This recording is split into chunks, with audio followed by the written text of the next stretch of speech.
Well, hello and welcome to the 36th reading. And we're going to be continuing on with Genesis chapter 34.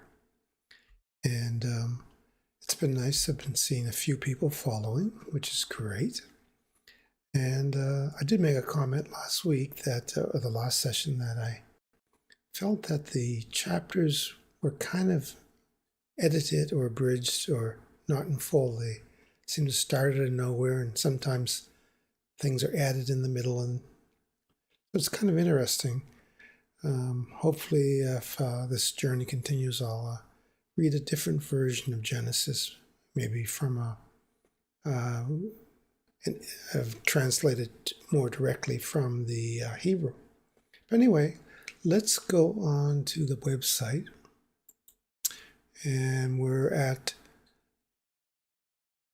www.kingjamesbibleonline.org. Book of Genesis, chapter 34, verse 1. And Dinah, the daughter of Leah, which she bare unto Jacob, went out to see the daughters of the land. And when Shechem, the son of Hamor, the Hivite, prince of the county, saw her, he took her and lay with her and defiled her. And his soul cave unto Dinah, the daughter of Jacob, and he loved the damsel, and spake kindly unto the damsel. And Shechem spake unto his father Hamor, saying, Get me this damsel to wife. And Jacob heard he had defiled Dinah, his daughter. Now his sons were with his cattle in the field, and Jacob held his peace until they were come. And Hamor the father of Shechem went out unto Jacob to commune with him. And the sons of Jacob came out of the field when they heard of it, and the men were grieved, and they were very wroth, because he had wrought folly in Israel by laying with Jacob's daughter, which thing ought not to be done. And Hamor communed with them, saying, The soul of my son Shechem longeth for your daughter, and I pray you give him to wife. And make ye marriages with us, and give your daughters unto us, and take our daughters unto you. And ye shall dwell with us, and the land shall be before you. Dwell and trade ye therein, and get your possessions herein. And Shechem said unto her father, and unto her brethren, Let me find grace in your eyes, and what ye shall say unto me, I will give. I ask me never so much dowry and give, and I will give according as ye shall say unto me. But give me the damsel to wife. And the sons of Jacob answered Shechem and Hamor his father deceitfully, and said, because he defiled Dinah their sister. And they said unto them, we cannot do this thing, to give our sister to one that is uncircumcised, and that were a reproach unto us. But in this will we consent unto you, if ye will be as we be, that every male of you be circumcised. Then will we give our daughters unto you, and we will take your daughters unto us, and we will dwell with you, and we will become one people. But if ye will not hearken unto us to be circumcised, then will we take our daughters, and we will be gone. And the words pleased Hamor and Shechem, Hamor's son. The young men deferred not to do the thing, because he had delight in Jacob's daughter, and he was more honorable than all the house of his father. And Hamor and Shechem his son came unto the gate of the city, and communed with the men of the city, saying, these men are peaceable with us, therefore let them dwell in the land, trade with them, and for the land, behold, it is large enough for them. Let us take their daughters to us for wives, and let us give them our daughters. Only therein will the men consent unto us for to dwell with us, to be one people, if every male among us be circumcised, as they are circumcised. Shall not their cattle and their substance and every beast of theirs be ours? Only let us consent unto them, and they will dwell with us.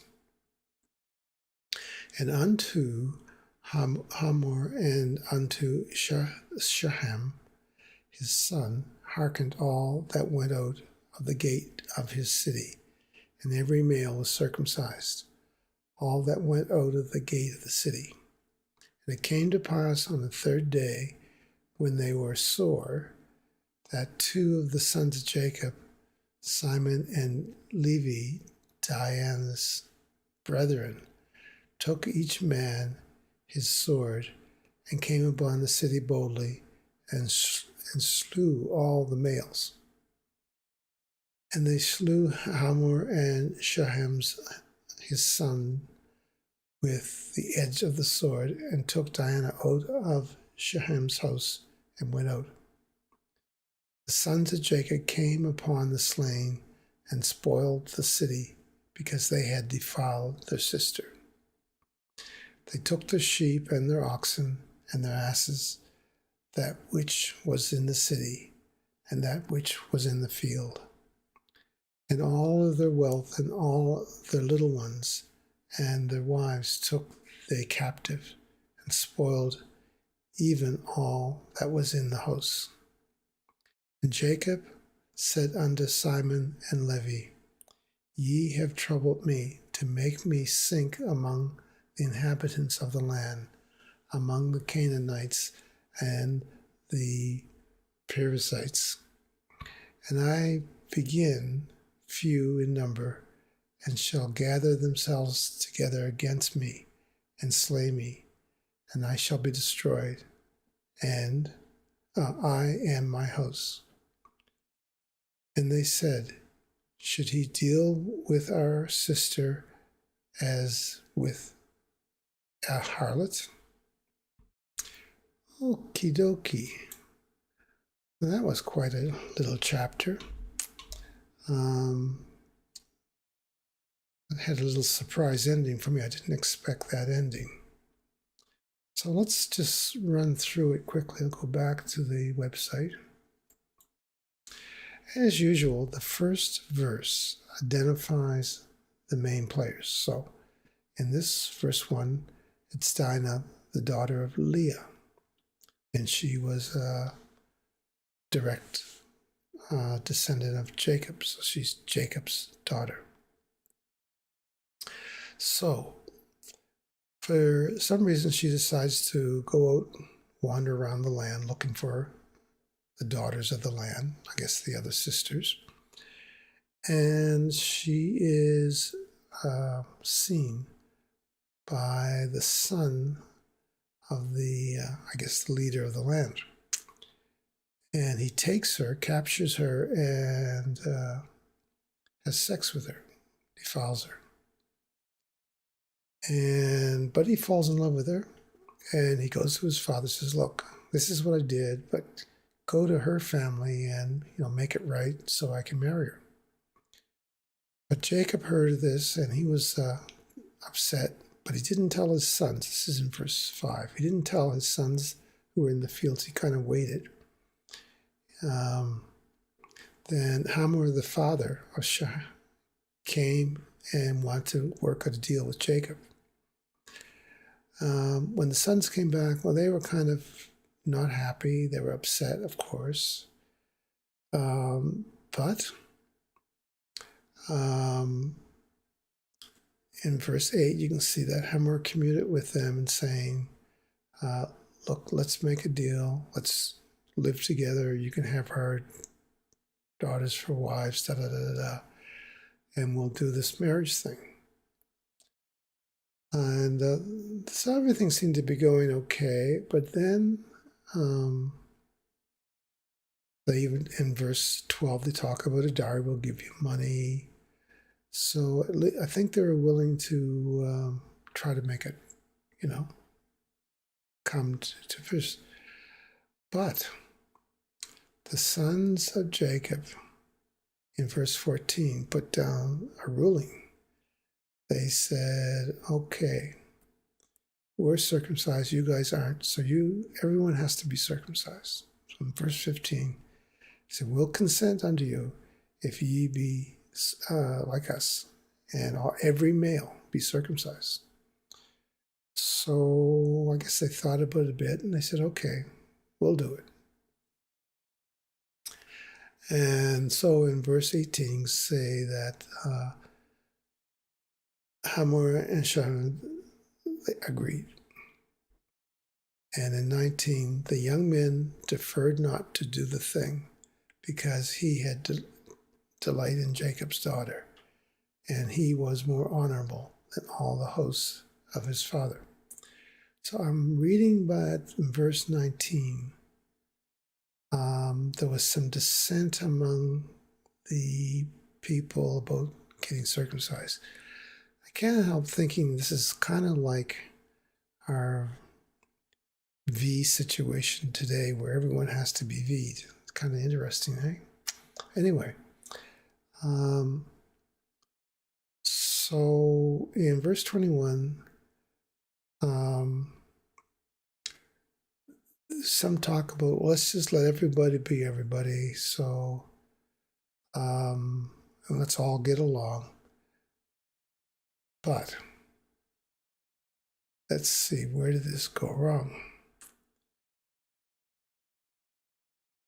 So on verse 25, so on the third day, when most of the men, I guess, who had been circumcised were sore, the two sons of Jacob, Simon and Levi, took each man his sword, and they came to the city, and they started to kill all the males. So apparently, I don't know how these two did it all, but they did it. It was quite the ordeal. So in 27, the sons of Jacob came upon the slain and the spoiled city, because they had defiled their sister. So they continued to sort of wreak havoc. They took all the sheep and the oxen and took all of their wealth in 29. And in verse 30, Jacob was not pleased with Simon and Levi. And he said, ye troubled me to make me sink among the inhabitants of the land. among the Canaanites and the Perizzites. I being few in number, they shall gather themselves together against me and slay me and destroy me. So Jacob sees this as a bad thing. So the chapter ends with the son saying, basically, they treated our sister like a harlot. So that was the end of chapter 34. A little bit of an issue here. The thing about forcing all these men to be circumcised, that really struck home to me. That's, as I said, reminded me of what's going on today with this V thing. Anyway, we'll continue on with chapter 35, hopefully tomorrow. And I appreciate you joining me, and you have a great day.